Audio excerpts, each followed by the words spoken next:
Assalamualaikum warahmatullahi wabarakatuh. Saya Nurfidianasi dengan NIM 4114230034 akan mempresentasikan materi tentang etika, moral, dan akhlak yang sesuai dengan akhlak Al-Quran.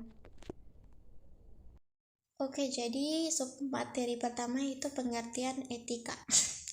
Etika adalah suatu ajaran yang berbicara tentang baik dan buruknya yang menjadi ukuran baik buruknya, atau dengan istilah lain, ajaran tentang kebaikan dan keburukan yang menyangkut peri kehidupan manusia dalam hubungan dengan Tuhan, sesama manusia, dan alam.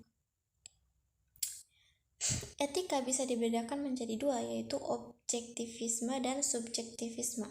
Objektivisme berpandangan bahwa nilai kebaikan suatu tindakan bersifat objektif, terletak pada substansi tindakan itu sendiri. Paham ini melahirkan apa yang disebut paham rasionalisme dalam etika. Suatu tindakan disebut baik. Kata paham ini bukan karena kita senang melakukannya atau karena sejalan dengan kehendak masyarakat, melainkan semata keputusan rasionalisme universal yang mendesak kita untuk berbuat begitu.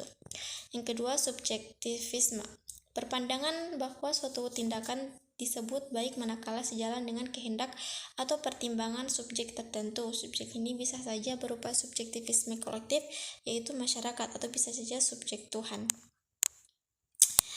Kemudian macam-macam etika. Yang pertama itu etika deskriptif, yaitu etika yang berbicara mengenai suatu fakta, yaitu nilai dan pola perilaku manusia terkait dengan situasi dan realitas yang berbudaya dan kehidupan masyarakat. Yang kedua itu etika normatif, etika yang memberikan penilaian serta himbauan kepada manusia tentang bagaimana harus bertindak sesuai norma yang berlaku. Adapun pengertian normal, yaitu dari segi bahasa, berasal dari bahasa Latin mores, yaitu jamak dari kata mos yang berarti adat kebiasaan. Di dalam Kamus Umum Bahasa Indonesia dikatakan bahwa moral adalah penentuan baik buruk terhadap perbuatan dan kelakuan. Selanjutnya, moral dalam arti istilah adalah suatu istilah yang digunakan untuk menentukan batas-batas dari sifat, perangai, kehendak, pendapat, atau perbuatan yang secara laik dapat dikatakan benar, salah, atau buruk.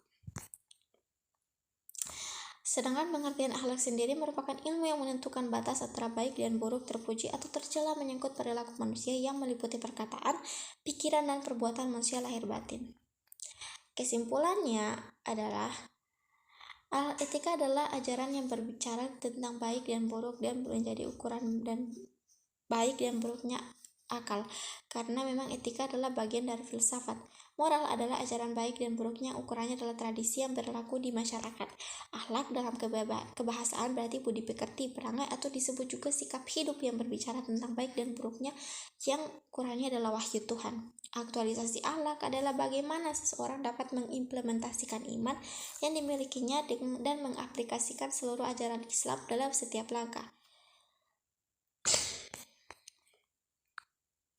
Sekian, hanya itu dari saya. Wassalamualaikum warahmatullahi wabarakatuh.